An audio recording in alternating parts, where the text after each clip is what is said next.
everybody, back again for another edition of Quarantine Kitchen. I know, 2 days in a row. Well, my work schedule's a little jumbled up this week, so we're just getting them in when we can.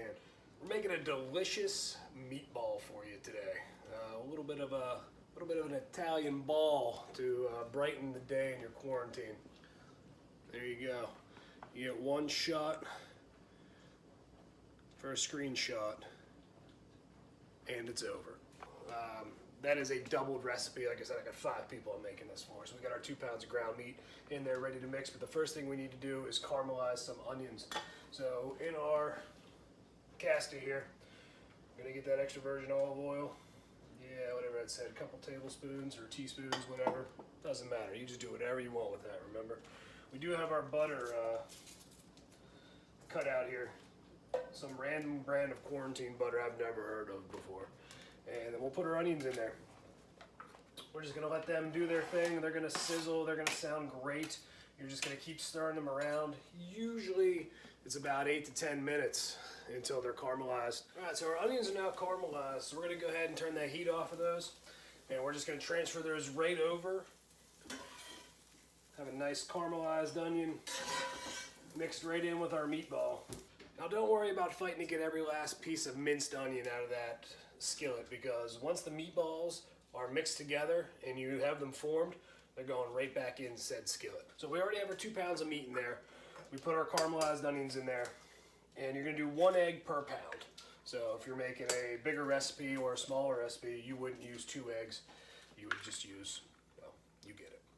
And then we have our Italian seasoning and our salt. Put that in there. Stand mixer, like I talked about in a previous video, is my friend when I'm mixing together meat. The less I have to touch this stuff, the better. You can do it old school, old fashioned. These puppies do work if you need to mix the meat. This is just how I like to do it. So let's get it mixed together and then make some meatballs. All right, everything's mixed together here. Let's just go ahead and work all this meat off the paddle here. Merry Christmas. Festive. I have found this little guy is an awesome little ball maker. Probably an ice cream scooper, but it reminds me of that cafeteria in grade school, mashed potatoes. Yum. We're just using that to make meatballs. So just get it in there. I just use the edge of the bowl, flatten it out, and then just put it right into the cast iron skillet. Doesn't need to be completely round. Once we get them all in there, we're gonna put some liquid in there. We're gonna start browning everything, and it's gonna hold together just fine. Okay, so we have all our meatballs in our cast iron pan. With 2 pounds of meat in my skillet, I have probably 3 to 4 meatballs that didn't fit in there, but no worries. Once you put some liquid in there, put some heat on them, they're gonna shrink up a little bit, kind of like when you jump in a pool. And then we'll be able to add some more in. What we're gonna do now is we are gonna add in that liquid. So this is a fancy recipe. It calls for wine.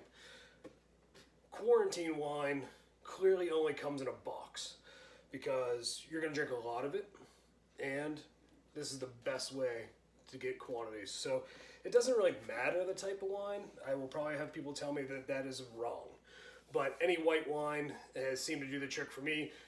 The only one I was told that really didn't work was, I think, was a Pinot Grigio. I'm being told no. Moscato, too sweet. It's one of them things, whatever. It all comes from grapes, it'd be fine. I obviously didn't make a list and go to the store, so I did not buy beef broth. Never fear, beef bouillon does the same trick. Now in the recipe, I believe it tells you a different amount of liquid, but like I said, recipes are just a suggestion.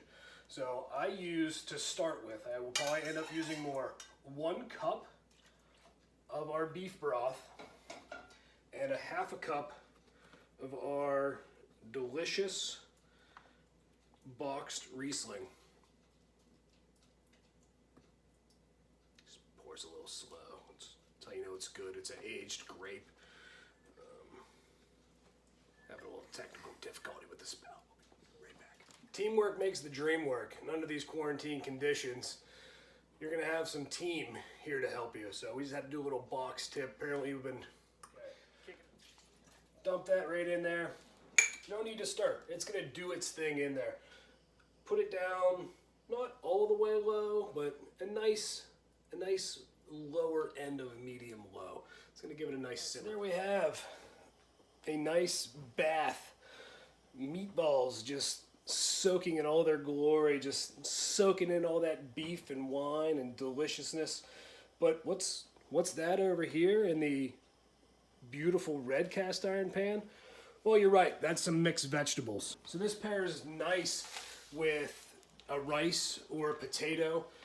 In my case, because quarantine's been going a little strong, we're gonna go ahead and mix in a little cauliflower rice, because after all, this recipe did start as a fat camp recipe. What's a fat camp recipe? Glad you asked. That is literally just something that tastes delicious, where they take out some of the really terrible ingredients for you, and it supposedly makes it good for you. Now, the good thing about this recipe is this isn't the complete fat camp recipe. I took some of the other crap out, added some of the bad stuff for you back in, so it's kind of a tweener. But this cauliflower rice really puts it back on the health side of healthy. Okay, so we have our cauliflower rice with our mixed vegetables in here. Now, the way that we're gonna make this not suck is that we're gonna add some stuff in it to make it taste better, because if you were just to eat cauliflower rice, it's not that great. But I found that if you cook it in something that tastes good and you eat it with something that tastes even better, that you're able to eat that cauliflower rice and not even really know that you're eating cauliflower. So what we do is we're going to take the rest of that beef broth, or in this case the beef bouillon cube, we're going to dump that in there. That's not quite all the liquid that we need, but we're also going to take a little bit of seasoning salt. No real great measurements here, just a little shake or a little pinch. You'll do it once or twice and you'll know kind of exactly what you're needing there for your own specific taste. So that was onion powder, and then we're gonna have a little garlic powder in there as well. Ooh, that's a lot of garlic. That might be a little too much. And then what we're gonna do is we're just gonna add a little bit more water to this. So we have all that delicious sprinkles of seasonings in there, and then we're just gonna come over it with a little bit of water. We just want to fill that up until just the tippy top of the green beans and the cauliflower rice is sticking out of the water. Think of it as when you go to a fancy hotel and you go down to the hot tub and you nestle down in there and let that water just kind of wash all over you, and you got about this much of your face sticking out so you don't die. That's what you're doing with your cauliflower rice. Understand? Perfect. So if I pull one of these meatballs out, you can see they're about browned halfway through. So this is a good time to flip those over. And once we get them all flipped over, we'll be able to go back to our bowl of meatballs that didn't fit in, and we're gonna have the room to fit those other 4 or 5 in here. And they're gonna have plenty of time to cook all the way through. All right, so here we have everybody on the stovetop playing nicely. We got our other 4.5 meatballs into the pool here. So they're doing their thing. They're cooking through. And we have our cauliflower rice and mixed vegetables going. So what you're gonna do with those is once you have those in there, you're just gonna turn the heat up to a manageable heat. By manageable, just meaning you can pay attention to it. So once you have that filled up, you're just gonna keep cooking it and keep stirring it basically until there's no liquid there. And the cauliflower rice and the vegetables, they're gonna absorb all of the spices in there, and most importantly the beef bouillon, and just become great. So my little kids will eat this with mashed potatoes. There's no way in God's green earth that they are going to eat cauliflower rice. My oldest one says they're going to try it today. Probably not going to happen, but it's a good joke. Alright, so everyone's still cooking here. You don't need to add lids or anything. I just add them to cut down on my cooking time. So the meatballs are basically all done at this point. I'm literally just kind of letting that boil down to nothing. I'll sop out any grease that's in there so I don't hear any complaints at the dinner table. And then we'll add some more beef broth and wine. Same thing with our rice mixture over here. Just put the lid on there just to help boil down to nothing here. So everything there is just about cooked through, but it just is going to keep boiling with all the seasonings and broth, and just make that taste really good. So we'll just let those keep cooking, and it'll be done here for you guys in a blink of an eye. Okay, let's get the lids off here, and everything looks like it is pretty well done. So you can see here our meatballs are reduced down to just about nothing. We have just about no sauce left. It doesn't look too fatty to me, so I'm not going to do anything else with it. I'm just going to add in about 3/4 of a cup of the beef broth and another 1/2 cup of the wine. That's what my wife and I are going to use for our gravy. Like I said, the kids are a little picky. They're going to use the Heinz jar gravy. If you need help cooking that, I can't help you. It's, you know, about 30 seconds in the microwave. As you can see here with the cauliflower rice, this is exactly what you're looking for. No liquid left in there at all. It is nice and soft. The cauliflower rice has a little bit of a brown hue to it. That's from all of the beef broth in there.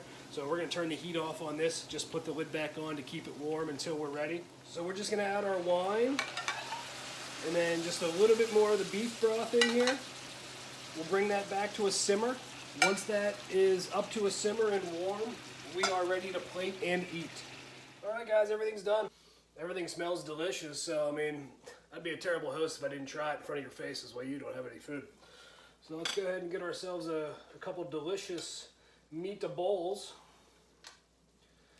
And let's make it healthy with our mixed vegetables and cauliflower rice.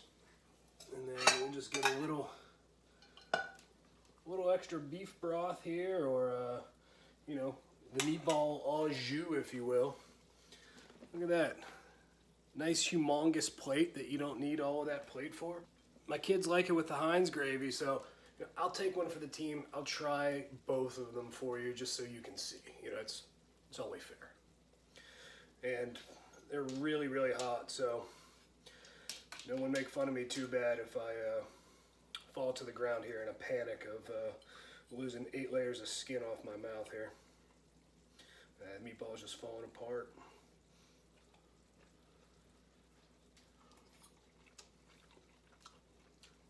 I'll tell you what, if I didn't know that was cauliflower rice that I made with that, you wouldn't be able to convince me that it was. And for all you kids out there watching, traditional jarred Heinz 57 gravy, we'll leave that to the experts.